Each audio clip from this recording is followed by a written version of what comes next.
poor wave selections, and as a result, I've tumbled over the falls with no chance to recover. While the waves chewed up my surfboard as if it was a potato chip and held me down in the watery darkness until there was hardly any oxygen left in my blood, at those times, it was easy to blame myself for the dumb choice. But the truth is, that's part of surfing. And making weak choices is also part of our spiritual evolution. So what is spirituality? Well, good old Webster defines it as pertaining to the spirit or its concerns as distinguished from bodily or worldly existence to its concerns. It's so if being spiritual, according to Webster, means having to deny our physical self and our earthly and our sensual and our material world, this is not the kind of tedious humdrum existence that Spirit intended for us. We are indeed spiritual beings, but we live, we move, and we have our breath within a human body with human emotions and a human mind. And this poses one of the most This poses one of the most difficult dilemmas many of us have in following our spiritual path. Very often, we don't allow ourselves to be human, to grieve, to feel, to sense. We've all made mistakes. No kidding. The key is to learn from them and not to make them over and over again. Human beings feel emotions such as anger, frustration, fear, worry. They overeat, we procrastinate, pout, criticize, sometimes escape under the comfort of our blanket in bed. But we've got to, rather than, what's important is that we don't beat ourselves up, but we pick ourselves up. For there is a saying, knock down 7 times, get up 8.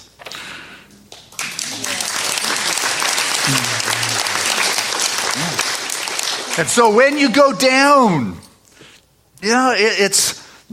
you got to allow that time to be, that being knocked down to be the time for your turnaround to say, you know what, I'm coming back to the surface, and I'm paddling out there, and I'm catching the next one. Bigger, better, stronger. I'm going to just drop in and go with that wonderful wave and that power that is there for me to use, to have fun with. And what's important is when you're down in that trough and the wave's about ready to come down and crash on your head, or the pain or the hurt or the challenge or the mistakes, that may not be the best time to make a decision for your life. Like when you are down and out and things aren't going well, that is not the time to say, this is what I'm going to do with the rest of my time in this world. The best time to make a decision is when you're on the peak, when you're on the crest, when you've got a vision, when you can see the expansiveness of the ocean and believe that there's infinite choices there. When you're on the peak of the wave, you get to decide, you know what? I could go right, I could go left.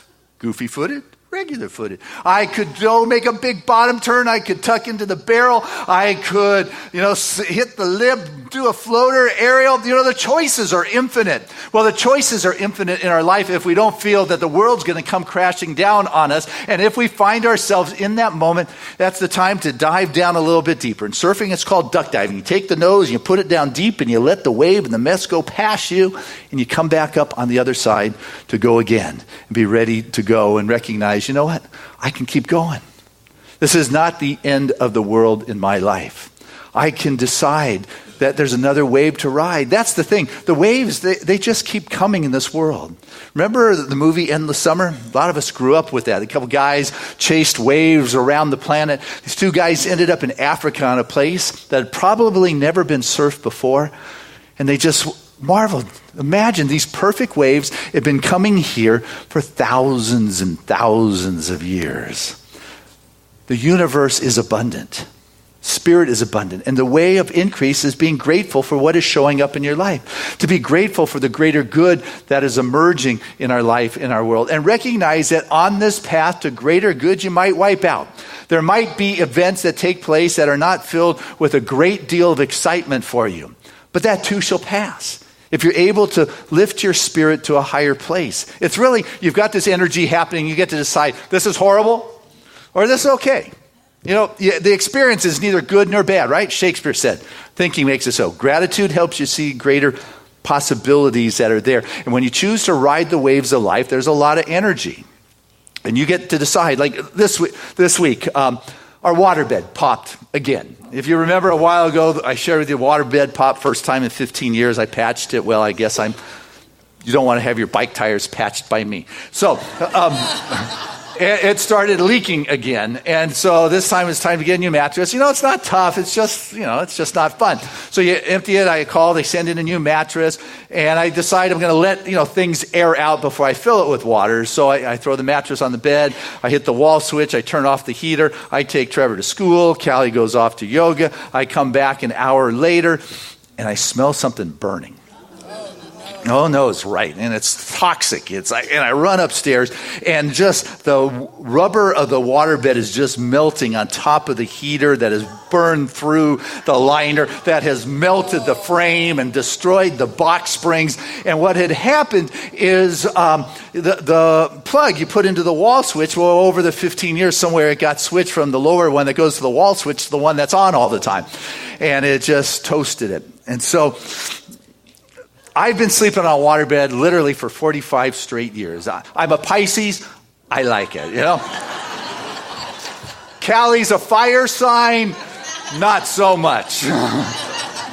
So finally, it is like time for me to get a grown-up bed in our life. Look at her, the fire sign.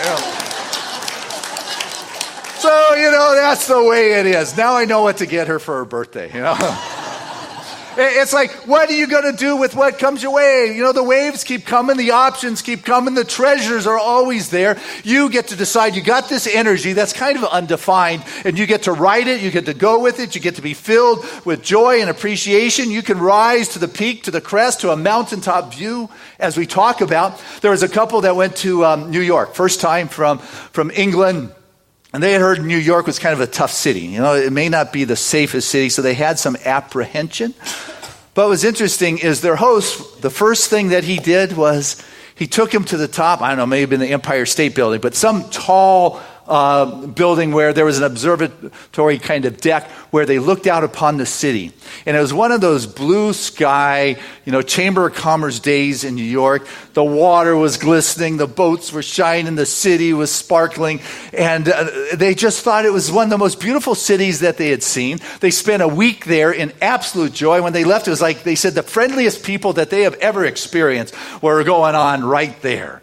And it's like, wow, what a reminder that if you want to experience the joy, the abundance, and the greater good, is to get to a high place in your consciousness and your thinking and realize, there's a higher way to see here. I'm looking out at the infinite expanse with unlimited treasures, and I can experience the treasure, or I can choose to be miserable. The choice is ours. What are you going to do with this energy, this life force? I can remember the first time I went to Kathmandu to go trekking, and someone shared with me their first trip, that when they went there, and after traveling forever, and they got to the hotel, and they walked past the gate into the hotel, there were a couple little boys out front. He said, "Hey, mister, would you buy us some milk?" And, he didn't know. He said, "Yeah, well, maybe, but I got an appointment right now. I got to get inside." And so he went in, and he had lunch with his other fellow trekkers. He checked into the hotel, took a nap, traveling, had dinner, took a shower, got ready to go out that night. And as he left the hotel and went out the gate, those two small boys were there. And they said, "Maybe now?" Oh, that's right. The guy felt horrible. These little kids had been waiting all day for this guy to come back because he said maybe. And so he just went. He absolutely bought him milk. And when he was out trekking, he was talking to a Sherpa about this.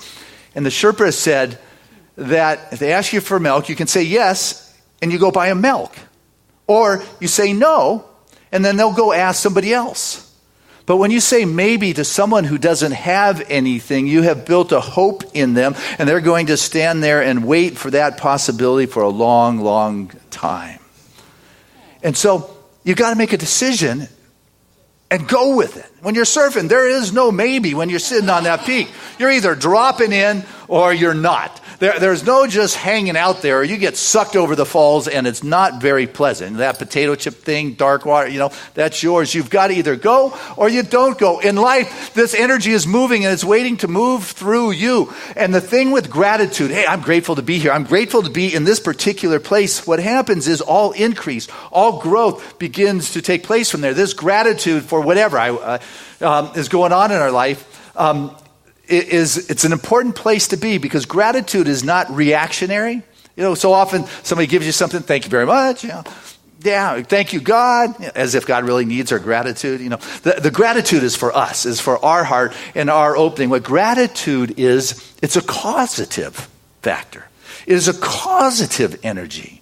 It casts the bread upon the water that gets brought back in by the tide. What are you casting upon the water? This is horrible. This is not good. Or there's got to be a blessing here. There's something great. What am I going to remember? How am I going to open my heart? How am I going to be the recipient of ever-expanding greater good? How am I going to feel a freedom if I'm so fearful about wiping out or getting taken advantage of, or whatever those concerns that pull us down?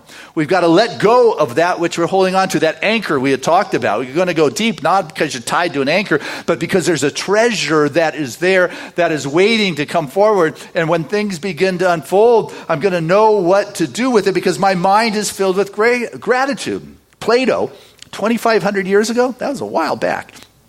And gratitude is still working then. He said that a grateful mind is a great mind that attracts great things. Okay, absolutely.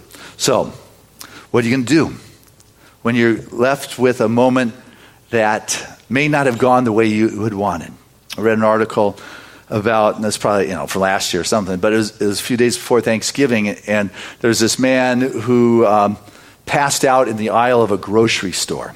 And so the manager right away called 911. The paramedics came, the police came, the crowd was around them. The paramedics got in there, and the guy was wearing a coat, so they unzipped the coat. They undid his tie underneath his chin, and then as they pulled the hood back, they found a little teeny frozen turkey that he had put in his hood that he was probably looking to not pay for. And the ice cube turkey, frozen turkey upon his head made him pass out or faint because it was so cold. And so when he came to, and there was really nothing else going on, and literally embarrassed, the police are there going to press charges, the manager. And here you are. You're at one of those moments. You're going to go right, you're going to go left. You're going to get barrel, what are you going to do? But when you're coming from gratitude, sometimes it lifts you a little bit higher and you see a little bit more. And he said, it's a holiday season. And if somebody has got to be stealing food so they can eat or have a turkey to take home, let this be the gift from the store during the holiday season. And they gave it to the guy who ended up paying for it anyway. And, it's like we come to a place of choice. You got to give first. Imagine what's the difference how you would have felt? I'm sending this guy to jail, or I'm sending him home with the holiday bird to feed his family. What kind of different energetic are you creating in your world? And when you're coming from gratitude that nobody can take from me, that I am a giver and participator in life, and I am bringing blessings to this world because I believe in gratitude, that all of a sudden it comes from you. See, life is about giving and sharing. This last month we have taken a look at the ability to give and to share and to support Spirit's work. And, you've got to give first. You have got to paddle out before you can catch a wave, right? You have got to plant the seed before you get the harvest. You got to dig the well or prime the pump before you have water. You've got to give before it comes back into your world. You've got to be in service before there is reward. There is the reciprocating action of the universe, and you are the conduit through which the infinite energy passes into form. What are your actions saying about you? Not just your head, isn't this a grand idea? I'm going to be grateful and give, but rather I'm a conduit for the goodness of Spirit to move through. That when I'm presented with a thief in my life, I begin to see it as a blessing in which I can do good and feel good about this. That all of a sudden, when there are follies in my world, I'm not going to let it rob the paradise that God has given all of us, because I am choosing to see things in a higher way and realize, yes, I am human. Yes, I have emotions, and I am sensitive and sensual, and I have got a body and all these things. But you know what? There is a spirit of grace that moves through me, and I'm going to express it because I'm sitting on top of this wave or this mountain, and I can see greater possibilities than when I am down in that dark hole in the world, or the wave's going to come tumbling on top of me. I'm at choice here, and I'm knowing what I'm going to do, and no one and nothing is going to knock me off that center.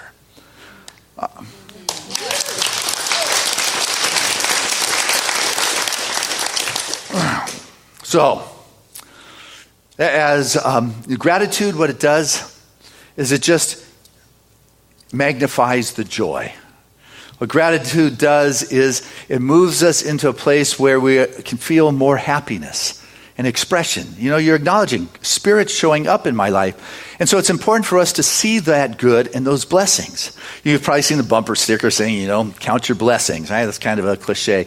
Count your blessings. But what I've noticed a lot of people are doing is they tend to count their envies. Look at that person. I don't have that. I wish I had that house. I wish this work was working. I wish, I had those clothes or that car or whatever it may be going on. And that is the exact kind of energy that begins to be cast upon the waters, and you begin moving in the very direction you don't want to go because your energy is on what you don't have. We want to begin to increase. Ernest Holmes, he's the founder of our movement. He said that we live in an abundant universe. It is unlimited in every aspect. It cannot possibly be limited. Otherwise, it would have been depleted by now. Those waves just keep on rolling. We live in an abundant universe.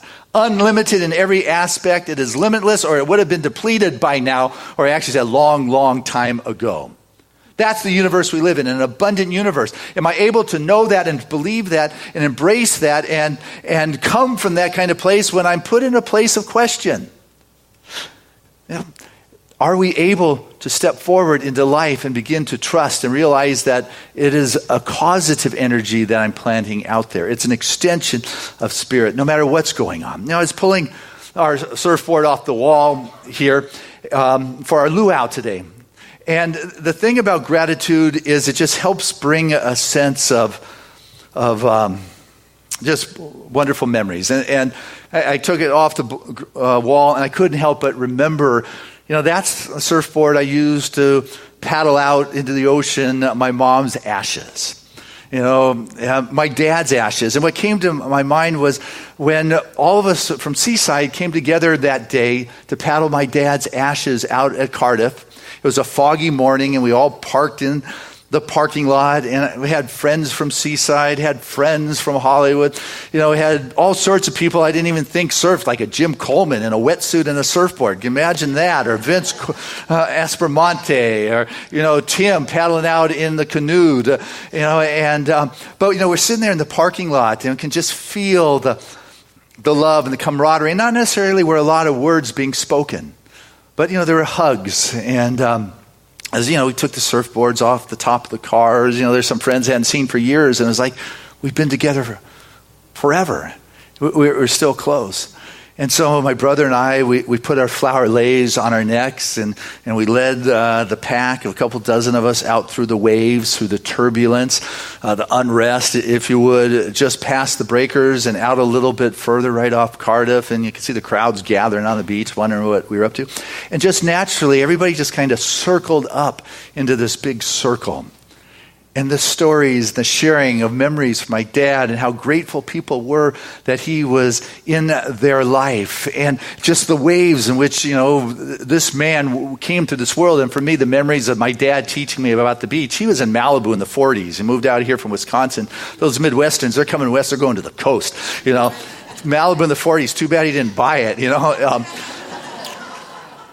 And we're out there, and there's dolphin jumping, and my brother and I, we paddle out into the middle, and we throw out the flowers and the leis, and just spread the ashes, and it's just magical. It's just a God moment for sure that cannot even be described. And I wasn't actually even talking about why I'm sharing this. Isn't even because of the experience, because then we all rode the waves back in, and I'm standing there looking, and I'm watching the waves crash on the shore, and it just dawned on me, these waves came from so far away. I don't even know where waves start, on the other side of the planet somewhere, but there is an energy that has moved and carried these waves across the planet, and it's coming to an end right there on the shore.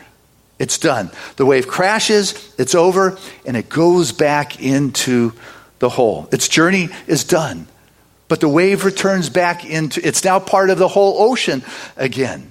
And the energy that was in that wave, energy can't be destroyed, at least that's what the physicists tell us. And so the energy that was in the wave is released.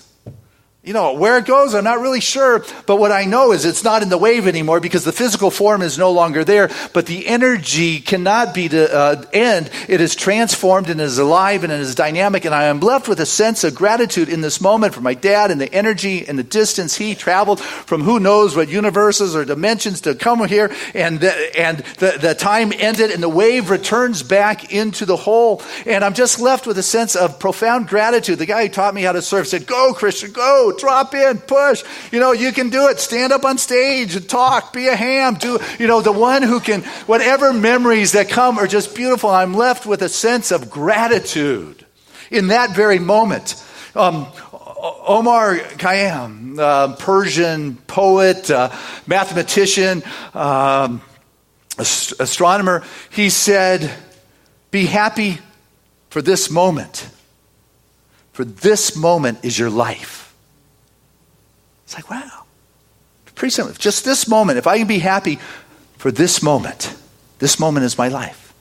If I can be filled with the gratitude for the memories and the time, the journey, and the waves of life that I've ridden with, who has journeyed with me while they have journeyed with me, those who have helped create community and friendships. Paul, which was my dad's name, but is also the guy from the Bible. His first letter to the... not Thespians. My dad was a Thespian. Thessalonians. But that's pretty close. Paul, anyway, he said, "But in all things, give thanks." In all things, give thanks. He didn't say you have to be grateful for this miserable moment. But in that miserable moment of the wipeout of the waves coming down or the pain, I've got to somehow find something to be grateful for. The friends coming together, the family, the memories, the richness. I mean, I could sit there and say, "My dad's gone, isn't this horrible?" But what's important for you to experience the bounty of the sea, the untold treasures, is to move beyond what your expectations of how something is supposed to be. I got to let go and create a little change in my consciousness to be open to a greater something and untie that which has me tethered to the shore or the dock so I can cast out into the sea of infinite possibilities so I can be receptive. I got to paddle out there and say, "Okay, waves, adventure, here I come. I don't know what's up, but I know God's there and I'm willing to go deep with it. I'm going to go deep and discover the magnificence, and I'm going to be that conduit through which that joy, that spirit, that abundance, that light, that love comes forth, and I'm going to share it because I am part of a community. I am part of a world." And I'm just left with this profound insight from a kid in one of the junior churches. It was a Sunday where there was a visiting child who didn't have an arm. And so the junior church teacher was very conscious not to do anything that would make this guest child uncomfortable. And ended the Sunday school class like she usually does. And together, kids, we're going to build a church together. Remember this? Here's the church, here's the steeple, open up the door, here are all the people. And after she said that, oh no, he didn't have an arm. And she says, Johnny, and sitting next to Johnny was little Susie. I'm making the names up, but little Susie. And she said, "Oh," and little Susie, "Don't worry, Miss. Johnny and I are going to build a church together." And she puts up her hand, he puts up his hand, and they opened up the door, and there were all the people. We're doing this together, guys. I'm just here to encourage you to experience your freedom and your self-expression, to move beyond those low moments in your life. Not that it's not right to experience them, but realize that you're going to come up in a different place, a greater place to bring your light and good to the world. Be grateful for where you are, for this moment is the moment of your life. God bless you and your abundance. I love you.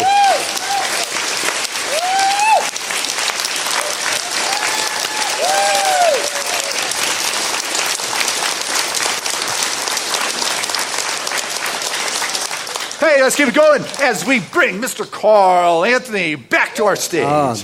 Yes. Reverend Doctor. Man. Take a deep breath.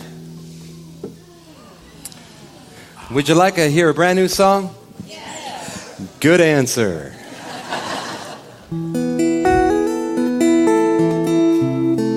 This one's called Everything.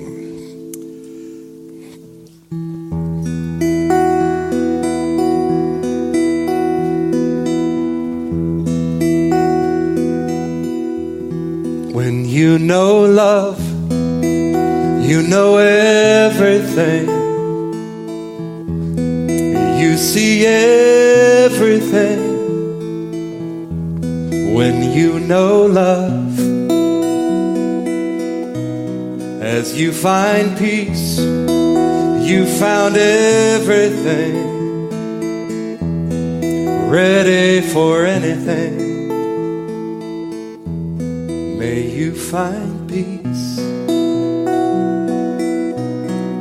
All we are is everything.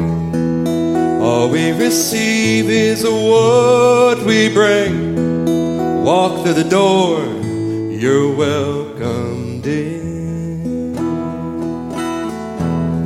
When you're in need, you want everything.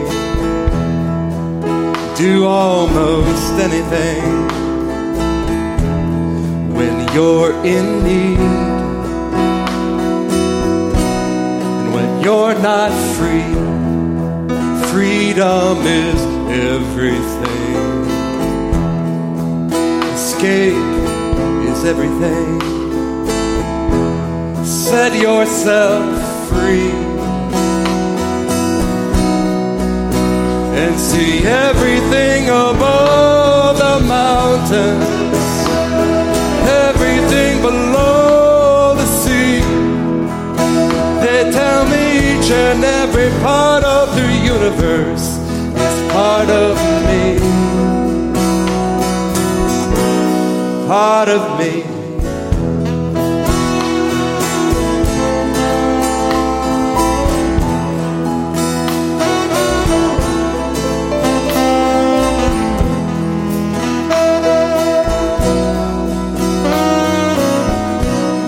To know the truth, let go of everything. Stop everything. You know the truth. All we are is everything. All we receive is what we bring. Walk to the door, you're welcomed in. And see everything above the mountains, everything below the sea. They tell me each and every part of the universe is part of me. Part of me.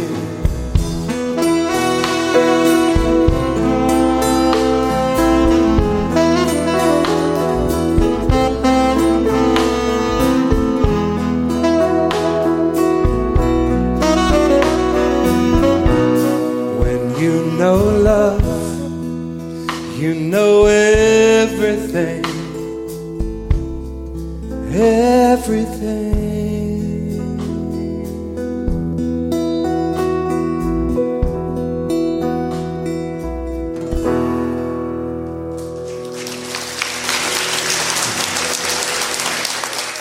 That is Carl Anthony. Thank you very much. Sharing a new song with us. I like that. You got mountains and seas and everything. That was good.